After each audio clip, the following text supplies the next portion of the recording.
Hello, this is Conquering History Games, and I am here today for another guide to a nation in the world of Kaiserreich and Hearts of Iron 4. Today we're going to take a rare trip down to South America, and I've already done a guide on La Plata before, but today I'm going to be discussing Peru. Now, South America is not a very often played area of the map in either Hearts of Iron 4 or be it Vanilla or Kaiserreich, but I think it's very fun, particularly for beginners, no matter which of the countries you choose. And one of the reasons for that is that every single South American country has its own unique focus tree, including Peru.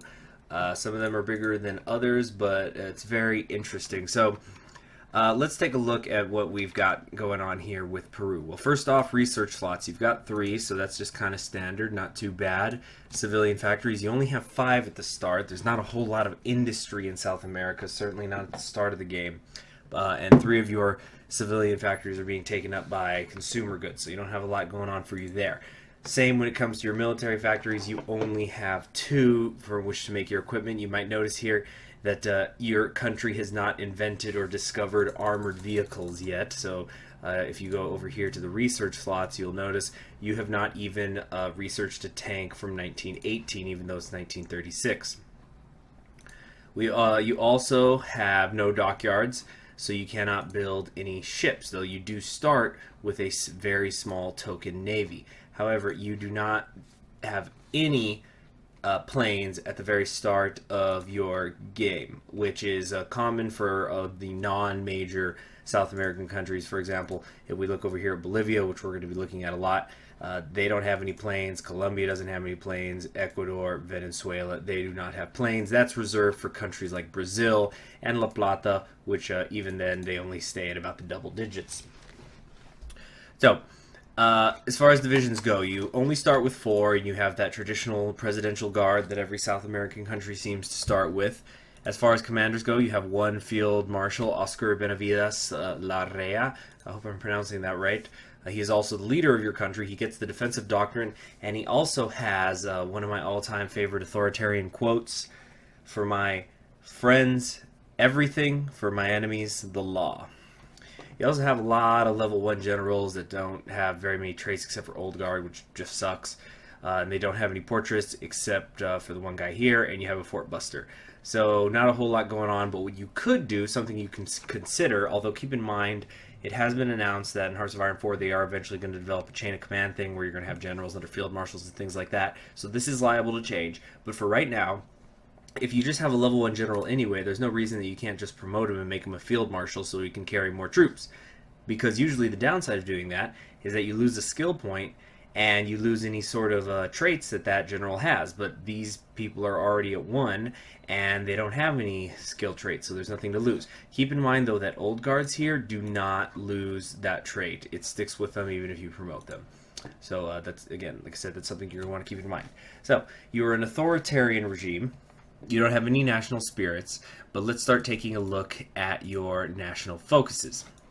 So it's pretty sizable. There's definitely a lot that you could do here, but not everything is open to you at the very start of the game. We're on January 1st here, so Black Monday reaction. You can't do that. Black Monday hasn't hit, so I'm just going to skip over this portion of the tree for right now. Over here, you have your foreign know-how, which leads into your military tree. Now, for the most part, your air and navy stuff is pretty standard, although you do not really have to make a decision between. Usually you have to decide if you want to make destroyers or you want to make submarines, things like that. It really is just destroyers here, cruisers there. There's not a submarine bonus here. So when it comes to your research, if you want to start building a navy, you probably don't want to do trade and interdiction. Or maybe you do. I'll leave it up to you. I'm not much of a naval guy. But the army branch is interesting. For one thing, you have your hegemon of the Andes here, where you can get your 4th research slot, and down here you also can get 2 50% research bonuses for armor technologies. So if you time things out right, you can get some pretty advanced tank equipment pretty fast, although building them might be a problem. Over here, you have your just specialized brigades, the ones that are at the, the ones that are at the bottom of your infantry equipment support tree, where you get the research tree, where you get the paratroopers and the mountaineers and stuff like that. Now, this is the really important part. You could either create an army of movement or go for operational integrity. This, as well as ones that are further down its branch of the focus tree, really kind of lock you into the either choosing between mobile warfare or grand battle plan, because you don't just get generic land doctrine research bonus from them, or at least you're just leaving them on the table. Sure, you can go for superior firepower or mass assault for your own reason. I'm just saying the tree is designed to have you go either down this first or this third tree. And then whichever one you go down, you can still get the professional army doctrine, which is just a generic land doctrine bonus.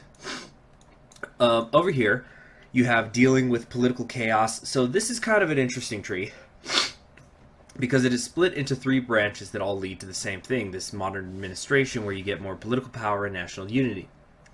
And they deal with different things depending on which branch you go down. On the left here is like building things. In the middle is political power, especially this very good national spirit, a new civil code, which will give you half a political power point every day.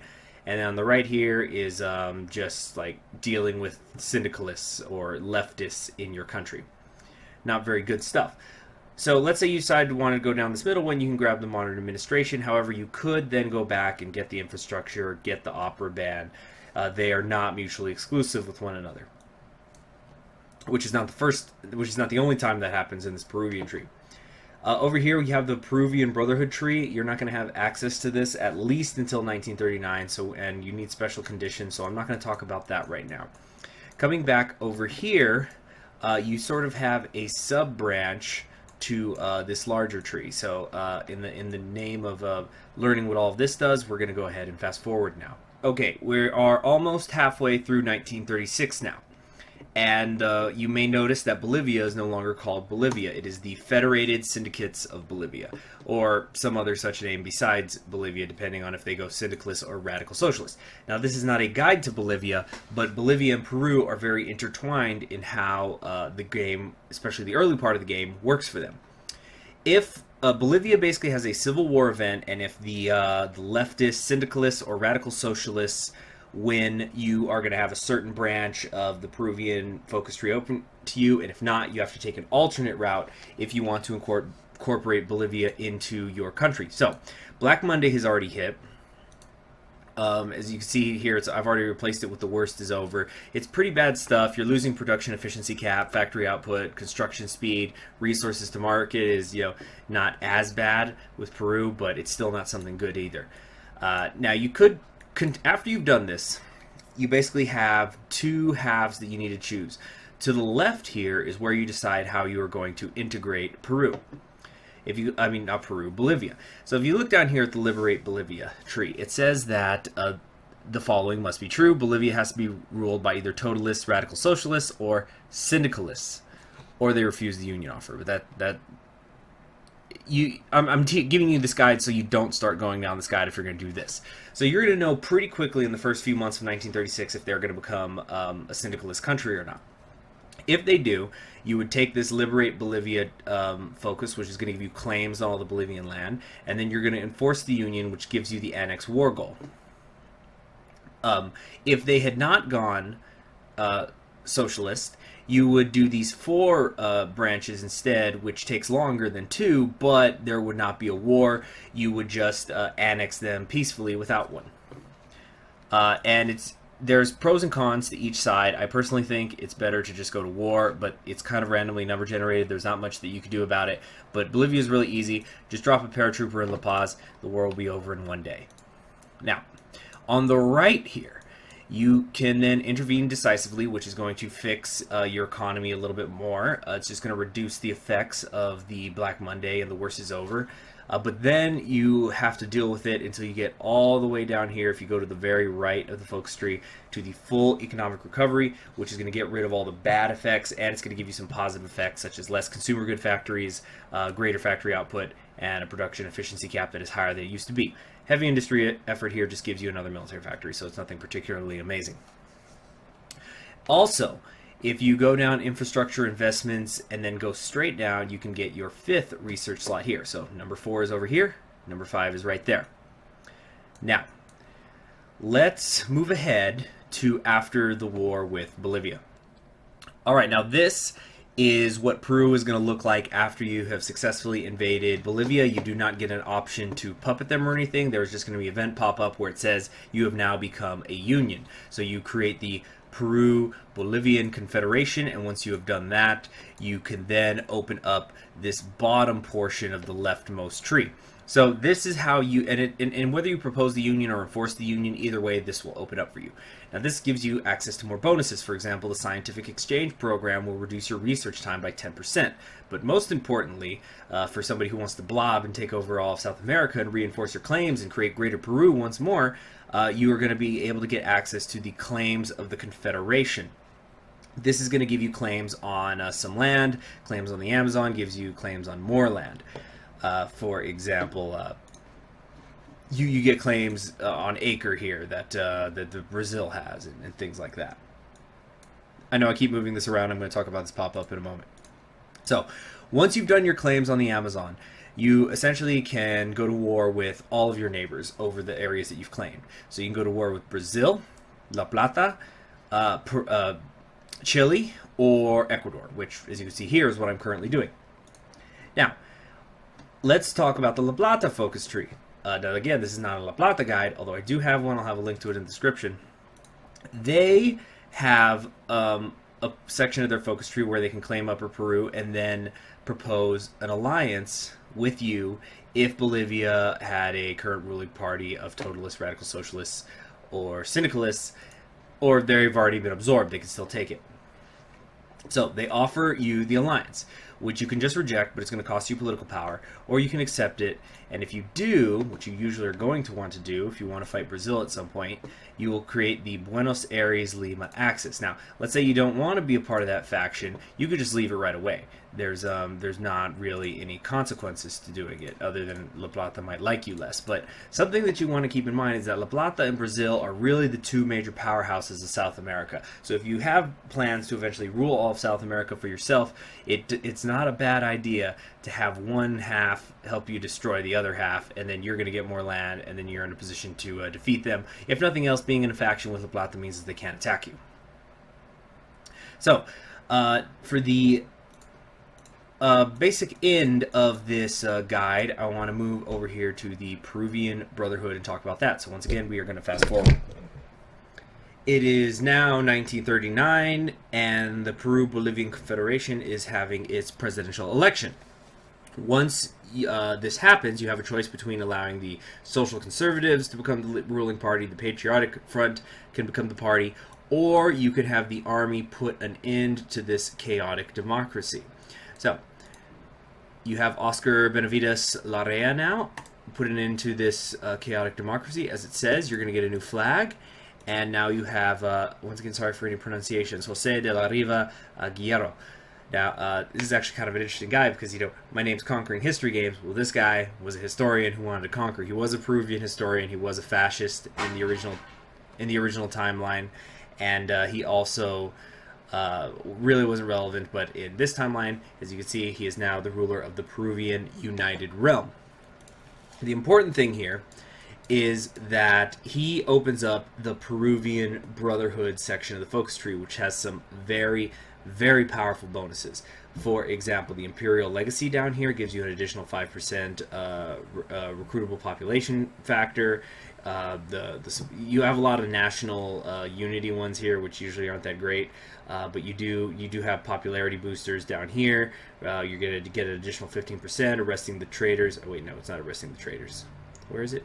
Oh, I'm so sorry. I'm thinking of dealing with the internationalists. But yeah, here, cutting the weed reduces the popularity of any leftist elements you might have in your country. So you're usually not, as you can see here, you have 10, 10, and 12. So you're going to get rid of 30% of that. Glory of the New World gives you more land doctrine bonuses. So when you combine this with with this, you can go through your land doctrine really, really quickly. Conquistador Heritage, again, another 5% recruitable population factor and a slightly reduced division training time, which I guess is nice.